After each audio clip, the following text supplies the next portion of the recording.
Good morning from Western Australia. We are about to begin our live.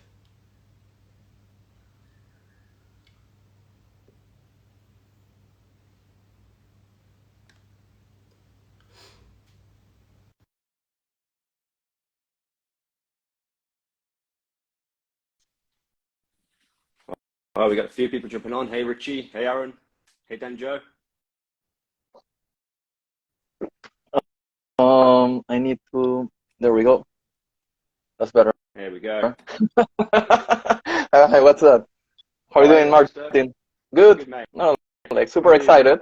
Good. It's been a good day. I mean, we talked on yours yesterday. Yeah. My morning to today. So I'm still on the same day. You're just one day ahead. That's the amazing thing about being on the other side of the world is we get to do this when you're in Peru and I'm in WA. Correct.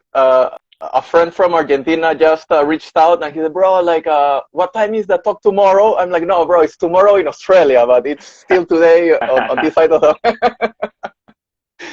That's good. I'm super excited. Yeah. I'm glad that we had that little conversation yesterday because it's really going to help direct today. And I'm looking forward to seeing what comes up in this conversation. So I think we could really start because obviously there's a few people in my audience over here. If you start, what is it that you do at Survival APNEA? How did you get into this sort of stuff? Obviously, it's you got a surfing background, I assume. Just give a bit of information on that, and then we could dive into a few more conversations, I guess. Yeah, 100%. So, well, I grew up in Lima, Peru, and as you know, we are blessed with the Pacific Ocean, which is pretty open to a lot of swell, both from the south and north hemisphere. So from a young age, I surfed all the way to my mid-20s here in Lima, and this came together with also a bit of spear fishing. And from my early 20s onwards, I started to be a bit of a nomad. So I stopped being based in Lima, in Peru, and this nomad life took me to Southeast Asia, Thailand, and then finally I bumped into a freediving school. And one day I read in their brochure, there was someone that was saying, I can teach you to dive down to 20 meters on the first course, to 40 meters on the second course. And I went like, what? Like someone can teach me to do this? Back then, freediving wasn't that big of a sport, you know? So I was amazed that someone was promising to take me to those depths, you know? Like till that moment, I have dived to maybe 17 meters and all through knowledge of trial and error. So that's how I got into, let's say, breathing and actually breath holding, which to my surprise came hand in hand with breathing. You know, to get good at breath holding, you have to be good at breathing. And but that's how it all started. And years later into this journey, I eventually got into the health and fitness industry, and I realized, hey, I have a super strong surf background where I had been exposed to all sorts of scenarios, a few where I was like tapping out, you know, but I pulled it through. And I had this really strong freediving background, you know, both instructing and coaching for a number of years. And my health and fitness background, I realized, hey, I should put something together. There's a hello? Yeah. Still here. Yep.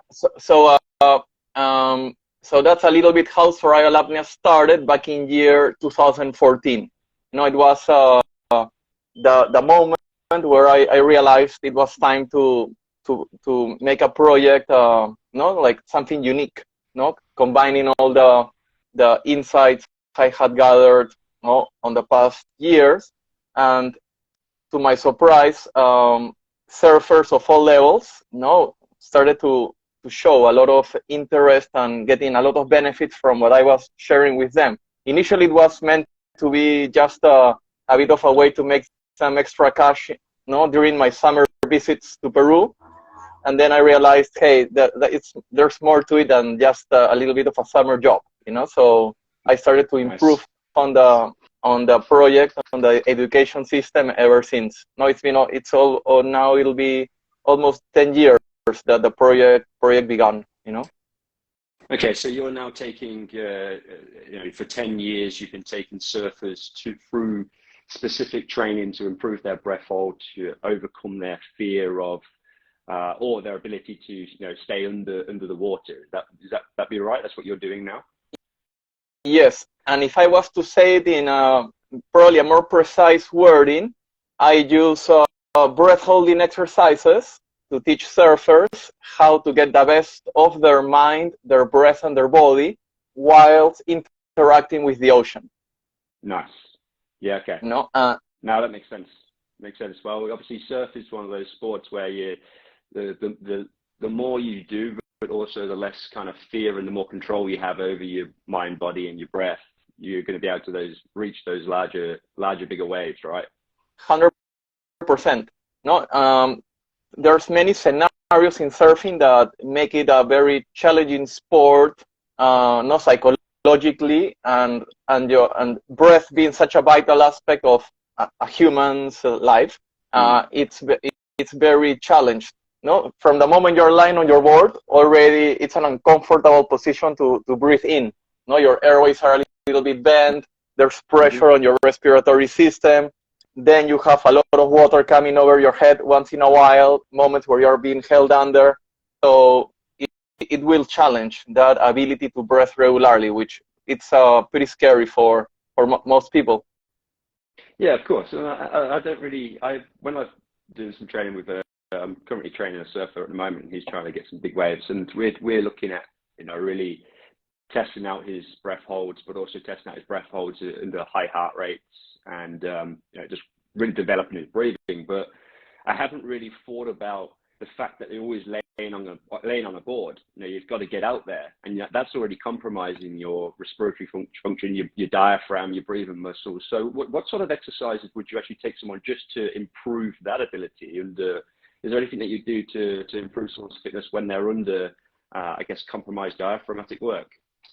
Yeah. So, in this sense, I sometimes teach things that are a bit contradictory to what most, let's say, breathing experts would suggest. Now, everyone talks of the diaphragmatic breathing as the ideal way to relax. But however, correct me if you think I'm wrong, when breath is compromised and when your breathing requires effort, that is also a stressor. So if you're lying on your board and you're forcing your diaphragm to be the main breathing muscle, your diaphragm is going to be pushing against your guts that are being pushed in by the board. So it's going to be a lot of resistance to the diaphragm as the main breathing muscle. So for that, I suggest actually people to develop more flexible rib cage, a more flexible rib cage. There's exercises to make a more flexible rib cage, make them aware that when you are not tired in a surf scenario, of course, it's okay. You can use your diaphragm. Your breath doesn't need to be so forceful. But when you're in a moment where you're a little bit breathless and you are paddling and getting one on the head, duck diving, etc., your breathing will be accelerated inevitably. If you try to force the diaphragm there, I think it's going to work against you.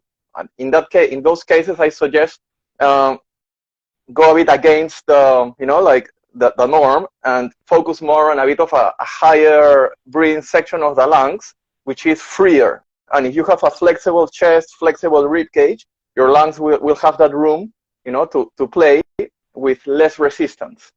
Yeah, okay. Yeah, that makes sense. I mean, the number one thing with the breath, really, you want it to be able to be, number one, adaptive, and you want it to be responsive.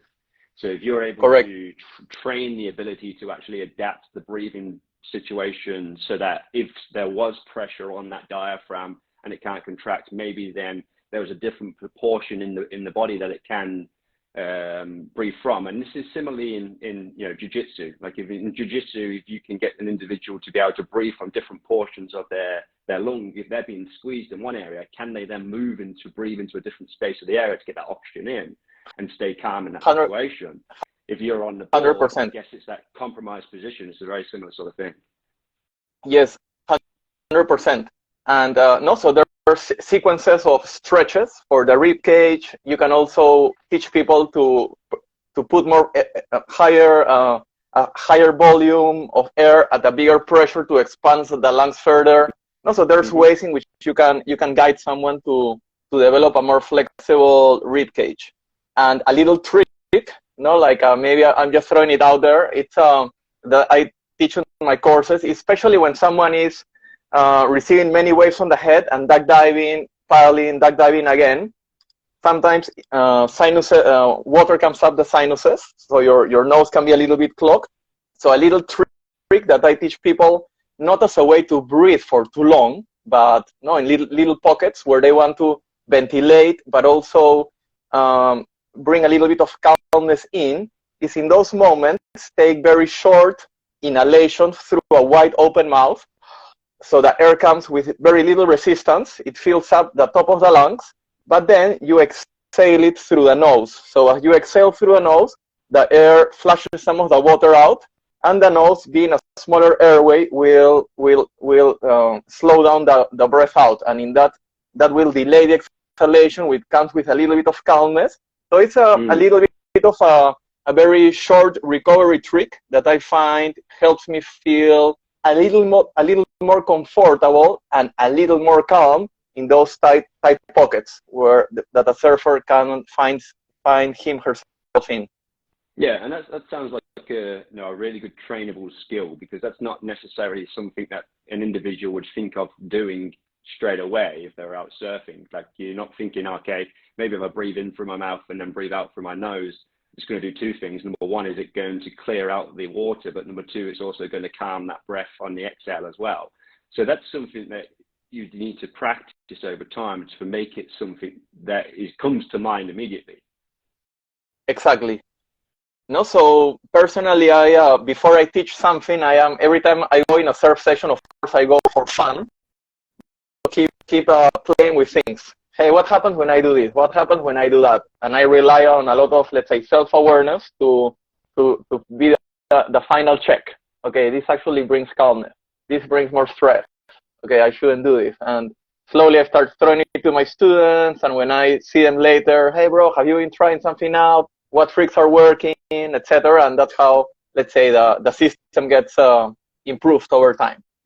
It's certainly something that I've learned over working with thousands of people with braving, is that whilst we have the general concept that longer exhales are going to be relaxing, mouth is going to usually be a bit more stressful, some individuals will actually respond slightly different as well. And like that level of awareness that you bring through practice is the first step within any breath protocol, is that it's building your own internal awareness. 100%. I, as a coach, or you as a coach, we can give you a tool to use. It's up to that person to then go out and use that tool and try it and see how well it works for them. And what I usually say to people is, hey, look, give it a shot. And yes, maybe to begin with, it might be challenging because it's a new skill. It's something that you're learning new. Try to stick with it for maybe 2, 3, 4 weeks. But then if you say to me, actually, no, it's not working for me, then we will have to try something different. 100%. So like, I think we're on the same page in that. I think as coaches, instructors, in these professionals in this subject, self-awareness is the final check. So what I do, I like to teach foundations. This is what generally works, and for these reasons, but the final quality control is yourself. So try these things out, and then every system will be slightly different, like you say, and everyone will have their own magic pill in the end. So us, in a way, we educate people on the different tools that they possess and the different ways they can start to test them out. Yeah, for sure. And let's jump on to what we were going to speak about when we spoke yesterday. Well, today for you. I'm interested in this breath hold journey that you take people through. Now, obviously, there's breath holding for the novice or the new person is just a breath hold. They're going to experience stress, and that will be the end of it for most people. But for you, saying that you then will give a bit of a story to help people develop the awareness of that, the changes that are going to happen, and perhaps as you talk through that, I can maybe break down the physiology of what's happening. We can have a little discussion around that. Yeah, sounds great. So like I told you earlier at the beginning of our chat, like we use the breath holding experience to teach, how to use the mind, the breath, and the body. Or so, like the breath hold journey begins the moment the breath hold starts. Prior to the breath hold, let's say you can tell people, okay, try to relax. And to relax, you can breathe in this or this way. So you use breath to enter a relaxation state. Once people are in that relaxation state, they take the last breath, and the journey begins. So the journey begins, for a beginner, in a state of deep relaxation. And now, because discomfort in a static breath hold, in a breath hold without movement, onsets progressively and slowly, we can say that an individual will experience the journey of going from a state of deep calmness, deep relaxation, and slowly enter a state of mild, moderate, and very intense stress. So initially, we send them into this trip, like we just send them good luck, but then you come again and you tell them, okay, so self-awareness, how does it feel when you are deeply relaxed? Okay, now what do you think is going to help you stay relaxed for a little bit longer? Just try to think what could help you, and I'll give people a few options. Okay, you can play a song in your mind, you can think of happy memories, you can put in practice a meditation technique, whatever you think could help you stay in that state for a little longer. Okay, so that's the first coaching point. Now. Yeah. Okay, so let's just break that down a little bit, because there's the before there, which is that breath, down breath, or the breathe up that you do beforehand, or the relaxation techniques that you do have beforehand. And that's important because we know about the pre-anticipation of exercise, but we also know about that in terms of if you are trying to do a breath hold and this is the first time you've done it, there might be some preemptive fear there or preemptive concern there. And what that's going to do is that's going to already send some signals from your motor cortex down through the sympathetic nervous system to start to activate faster breathing naturally, and to start to increase your heart rate. And especially if you're doing this for the reason of trying to beat a breath hold challenge, you've already put a meaning to it and a competition on there. So the natural instinct is to prime yourself in an up-regulation, whereas that's going to reduce your ability to hold your breath. So learning that skill to be able to breathe down, focusing on that, that longer exhale breaths, whether that meditation, that calm song. I personally like to use positive self-talk and to scan my body whilst I'm breathing, and just really imagine I actually imagine knots loosening in my muscles and to relax the muscles. And that's when I'll take my deep breath in. So that first point is very crucial for the rest of that journey. Correct. And to complement what you just said, if we want to teach a surfer to learn to protect and remain calm in tough situations in the ocean, the first thing they need to be good at is being very aware at knowing what calmness and relaxation actually feel like, because that way they can return to that state. If they are not so clear with what calmness feels like, it'll be hard to regain it when you lose it, or when you're about to lose it. So that's why now later in the journey, and this could take a few seconds to minutes depending on the individual's tolerance, discomfort will onset. CO2 levels start building up, maybe thoughts start flying forward of Jesus, what's gonna happen? So the recommendation I give students is, okay, before you lose control of yourself, I want you to jump from your relaxation technique onto a short and repetitive phrase. Like a 2 to 3 second phrase. I call it a mental firewall or a mantra. And this creates a loop. It could be a short phrase like, I am the boss, or keep on going. keep on going. And this phrase will protect the mind from thoughts, stories that could trigger fear, panic, anxiety. So that's the first two coaching points that I would give someone that is learning to play with breath hold. Yeah, and that's super interesting. Sorry, we'll break that down again, and we'll go to the next point, because I think obviously we know that focus or when your focus starts to drift off, is that you're going to change the response of your physiology. And when people have been under hypnosis and they've actually scanned the brains and they've got people to imagine kind of emotional images, or they've recalled kind of previous traumas or thoughts that are kind of a negative emotion, we know that drives up breathing frequency. And we know that is solely coming from the sympathetic nervous system, which is not a nervous system that you want to activate when you're under breath response, because that's going to increase the contractions. It's going to increase the, increase energy expenditure, and it's going to increase the CO2 rising up as well. So what you're doing here is you're basically giving someone a point of focus that is more calming and more positive, which may help stay in a more of a parasympathetic state and delay or reduce those contractions. Correct. So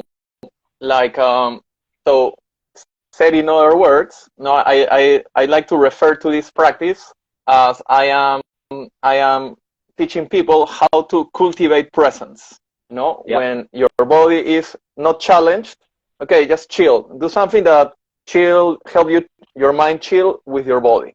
Inevitably later, your body will start to be challenged, but you should learn to surrender, to trust your body, because it's a very tough machine. And the way to quiet the mind that starts to freak out is you give the mind the homework. Okay, like repeat this phrase. So then it's how I would explain it. It's a little bit. I do the same. I literally say to myself, relax, you're okay. It's just CO2. That's what I repeat to myself. Relax, you're okay. It's just CO2. Yeah. So that's let's say that would be two very simple tools that people start to practice initially only in static breath holds.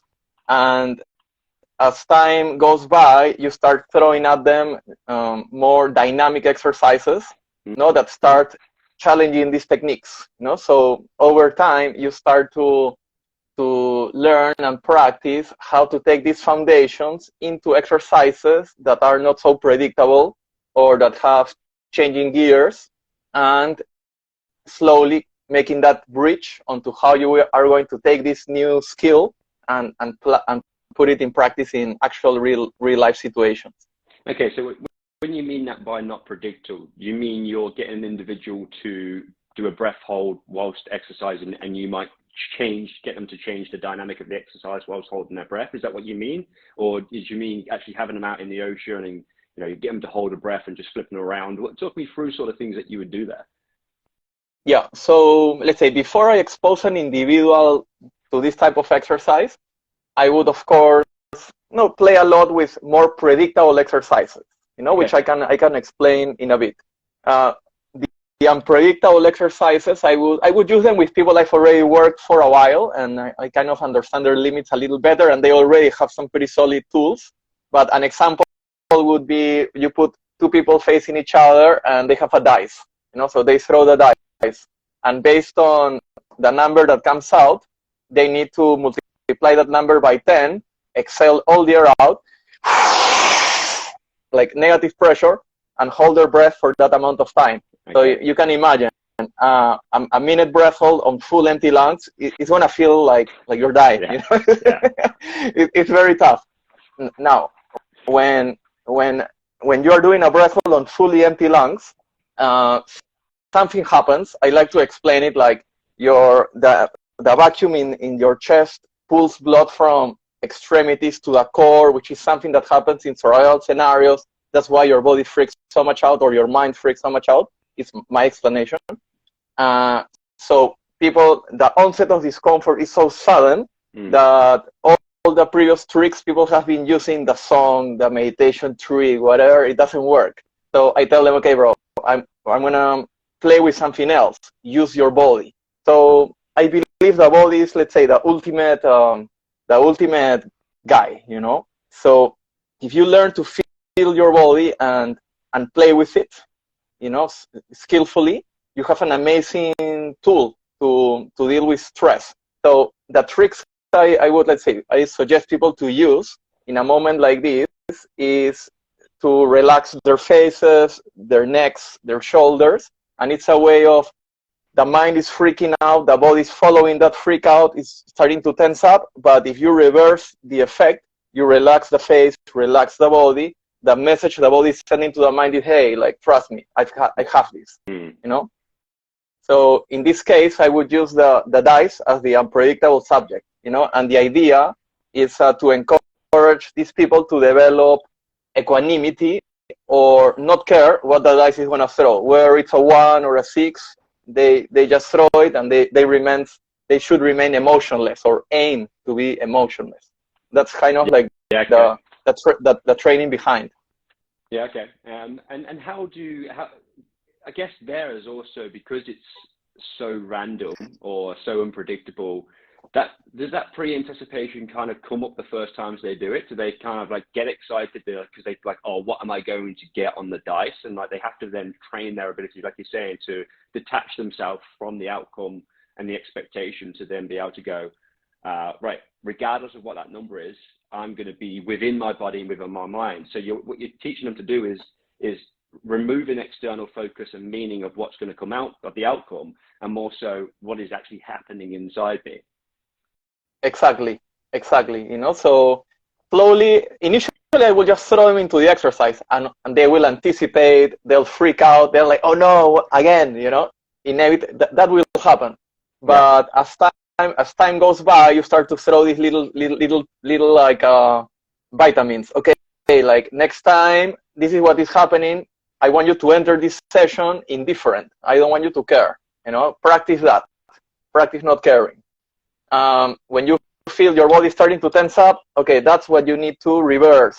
So slowly you start to guide them. Initially, inevitably they're going to, let's say, suffer a little bit. Of course, I will measure the intensity of the session, but that's all part of the learning experience. Not them to experience those emotions firsthand. They to realize, actually, I anticipated. Why? Why I want them to feel that? Because I want to teach them how to block anticipation. So initially, I want to make them anticipate, and then I can spot it. Okay, that was anticipation. If you're thinking this way, that's anticipation. This is how you block anticipation. You know, so like you were saying earlier, it's so important to create that awareness first, so then we can start stepping back and working with it.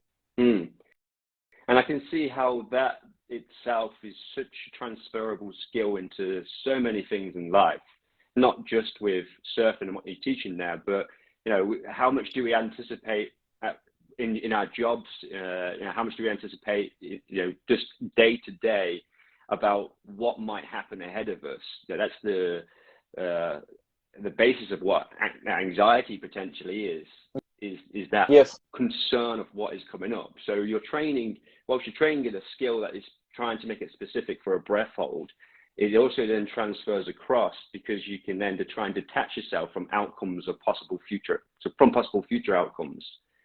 100%. Yes, and it's I mean, we are all, let's say, life challenges in so many ways that inevitably sometimes you get caught. Oh my God, I'm anticipating so much, you know.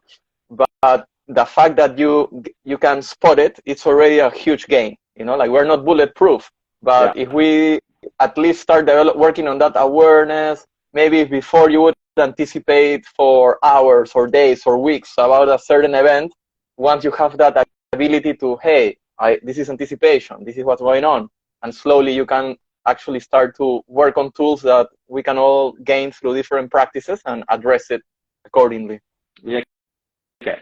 And so obviously when you're doing that dice rolling, you're doing the empty lung breath hold, which is a lot more challenging. You touched on a little bit where you mentioned it pulls blood from the extremities back to the to the diaphragm, and that would be because the nature of trying to breathe on an empty lung is going to stretch the diaphragm, so you have to have more force to contract it. So when you do get contractions, it's going to pull more blood. We know that's what's called the respiratory metaboral reflex. It's more important to breathe than it is to run when it gets to a point where you holding your breath for that long because of the fact you can die. But do you do much inhalation, high heart rate inhalation breath holds? Yes, I do them. I have an exercise, I call it agitate, tolerate, recuperate. It's pretty tough, you know.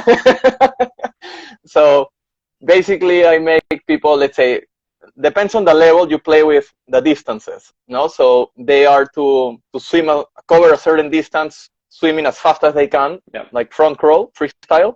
Then without breath, they need to cover, let's say they swim a 25-meter pool, all out sprint. They get to the end, they turn around, and they are to come back super slow, without breath, no, to the marker that I've placed for them.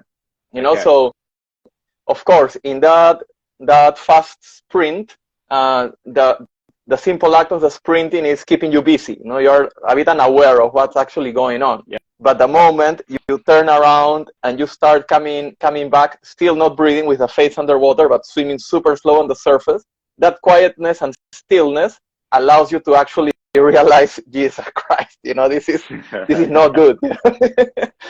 So then, of course, you need to be careful with the levels of what you're asking your students for, but you can play with how long you make them experience that moment of toleration, and then you give them a recovery, which they should use smartly. I tell them once it's time to recover, you need to be smart, because once the recovery phase time is over, you're starting again. So in that sense, I am trying to teach them to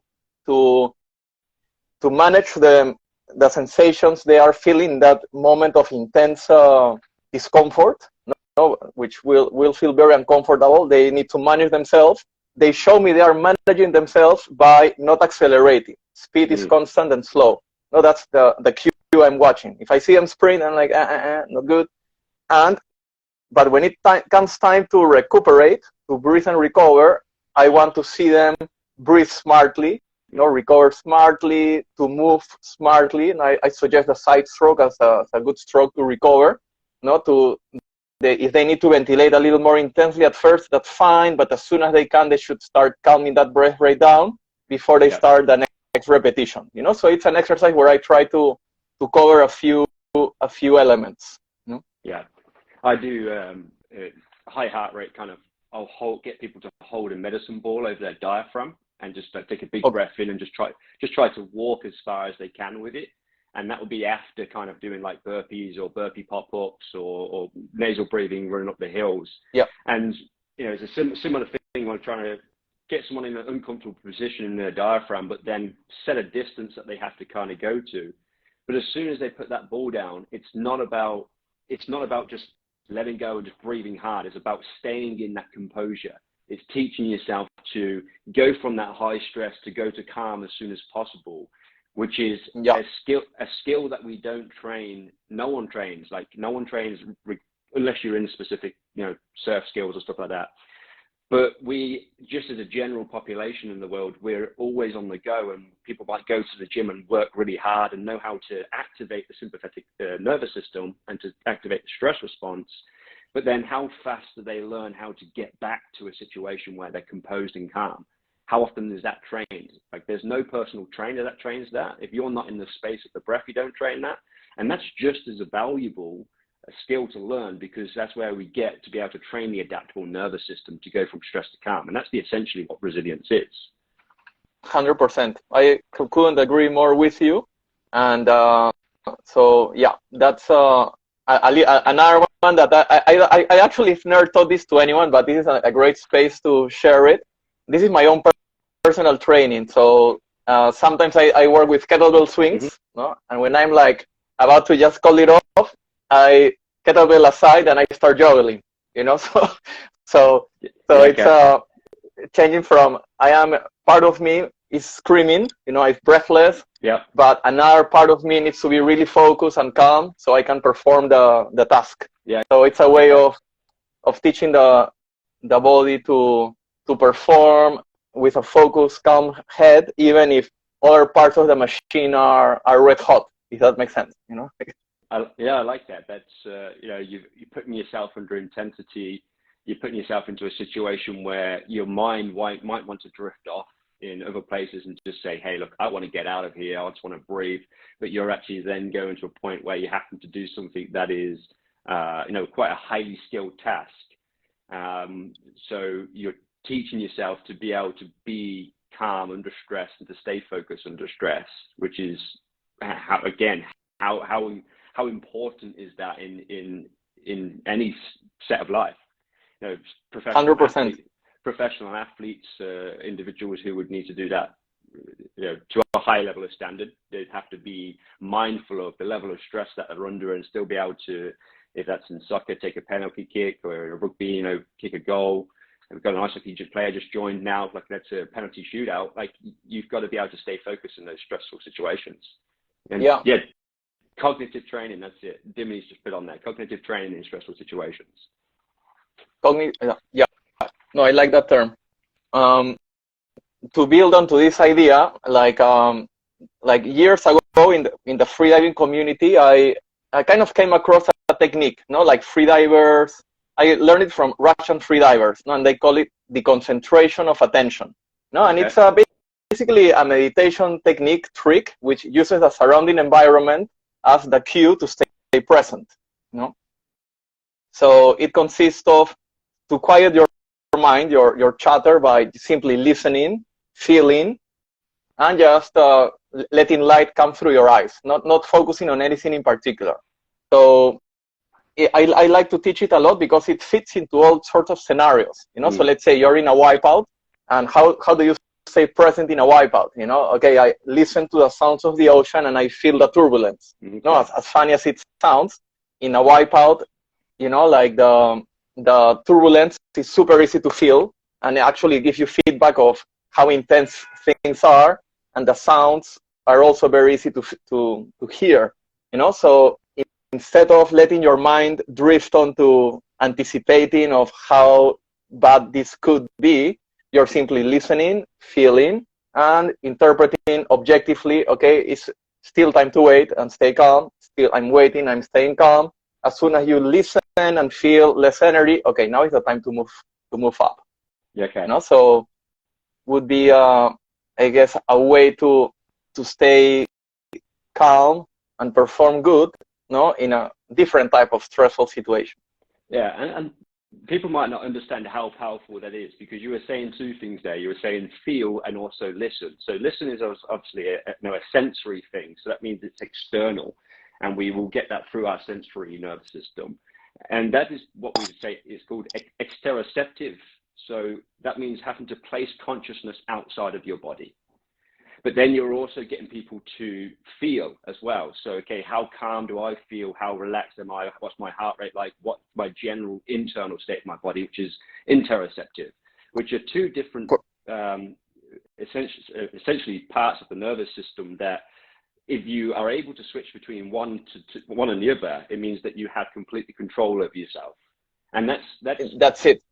That's what people with anxiety and panic is they can get really too focused on the internal state of themselves and become overwhelmed by the feelings that they get, that they forget about the external world and they forget about using their senses. Okay, so where am I now? What can I hear? What can I smell? What can I touch? And then when they place their attention on the outside of their body, they forget about the sensations on the inside, and that also then brings them back to a place of being grounded and calm. Correct. And it's a really eye-opening moment, like sometimes you're so focused on what's going on inside that you believe it, that it's the only reality and this is how it is.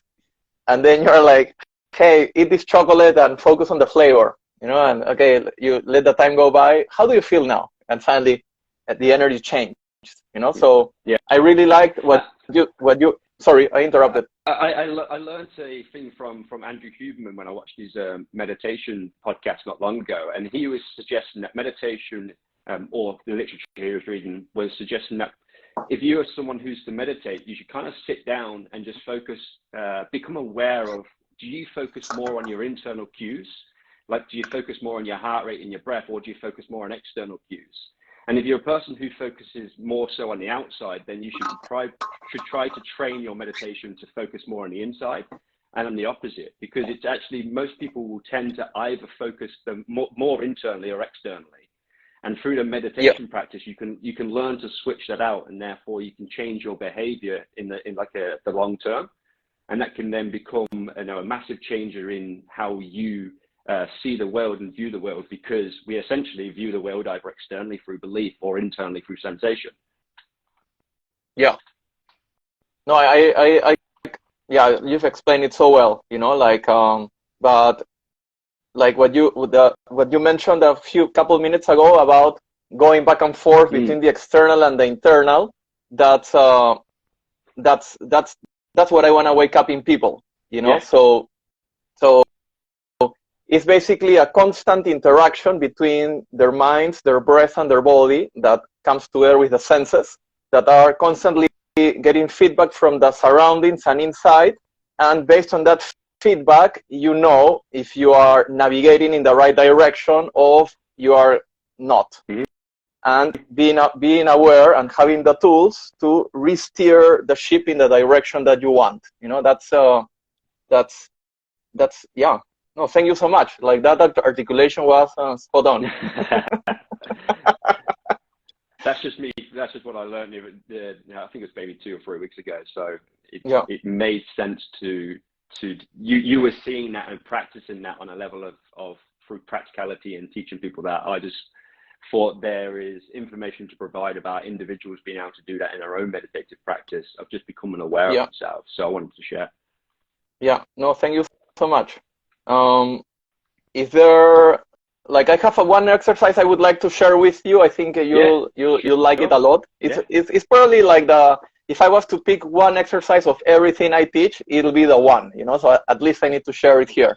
So it's an exercise called 1 breath per exit. When you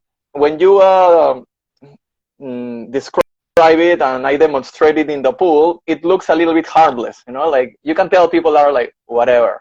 And basically it consists of, imagine a 25-meter pool, you divide it in half, 12.5 meters. And the person is to take 1 breath, dive 12.5 meters, exit at the middle of the pool, exhale once, inhale once, dive again, exit at the other side of the pool, and return in the same way, until completing a total distance, which initially can be around 100 meters, So it all starts super nice. Everyone is like, what?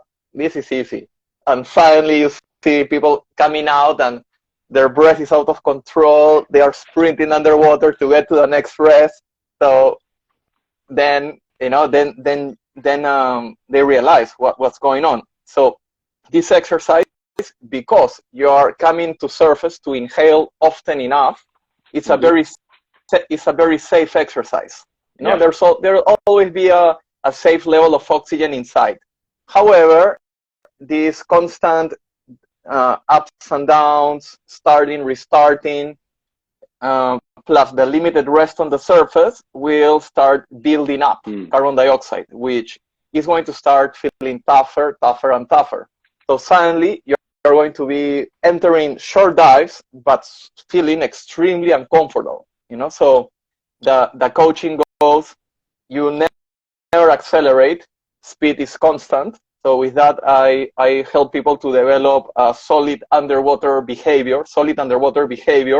And when they break surface, I want to see skillful breathing, because when someone starts to get desperate and they don't have much time to breathe, their breathing will go out the window. So, of course, if the exercise gets too tough at first, I let them breathe a little more. But then, okay, every time you exit, you will breathe 3 times and then you go down. So you can regulate it. You can regulate the intensity so people can actually do it. And over time, you start making it more intense by simply taking number of breaths out. And it teaches about underwater behavior and skillful breathing when under pressure. It's a little nugget I use. I mean, I will do a similar sort of thing, but I'll reduce the breaths each time that they get. So like they might go a distance under the water, whether that's crawling, walking, swimming, and then they can, they pop up. The first time you're going to get 5 breaths, and you got to get back down again. And then next time you pop up, you got 4 breaths, and then you got 3 breaths, then you got 2 breaths, then you got 1 breath. And it's about teaching them that each breath does count, but each time that you take that breath, it's about remaining calm and still, you're not trying to speed up. As soon as you try to then speed up, is that you're going to produce more CO2. You're going to use. I think it's. So what does? Yeah, it's very similar. I just want to ask a question. You said make sure that breath is skillful when you do that. That when they come up for that 1 breath. So what does that look like? Okay, so here I want to teach people. Sometimes people ask me, okay, like in free diving, let's say the breathe up, it's quite like there's more rules around it. Mm-hmm. Now you can teach someone a breathe up. Yeah. However, in surfing, being the surprising sport that it is, I don't like to put established protocols of how it should be. Like I told you earlier, I like to share foundations. So first of all, my recommendation on how people should recover when they break surface is I tell them, breathe like your body wants you to breathe. Okay? No, be aware that most of the time a surfer will not be low in oxygen. No, it'll be mainly high carbon dioxide, and mainly the anticipation psychology of that, the intensity of the situation. Yeah. So when I say skillful breathing, if you are tired or breathless, how do you get rid of CO2? You flush it out. Yeah. So for how to flush CO2 out, I tell them just whatever comes natural. Okay. Yeah. So how to flush CO2 out? I could be very basic and imagine you just ended a 100-meter sprint, and flush it out. No, now in an exercise like this, where I kind of try to make people imagine a wave is coming and they don't have too much time, is, let's say, if I give you 3 breaths, it means 2 of them are ventilations, are CO2 flushes, and the last is an inhalation where you are going to fill up the tank. Yeah. If I am in a training scenario, which could be a swimming pool or a yoga shala, a deep breath will always be through the mouth, pressurizing the air, filling up from the bottom to the top. Yeah. And you feel a lot of air. You're gonna feel, let's say, high pressure inside you. That's what I like to encourage in a training scenario. However, in a surf scenario where having an open airway sucking air also increases the danger of sucking water, mm-hmm. and having too much pressure in the lungs and then dealing with a heavy wipeout will feel uncomfortable, I tell them you want to adapt that training breath into a more real-life breath. Okay. I want people to still pressurize a little bit with the lips. I also want people to fill their lungs from the bottom to the top, but not so full that they feel uncomfortable, but full enough that they feel confident, Yeah. They feel confident and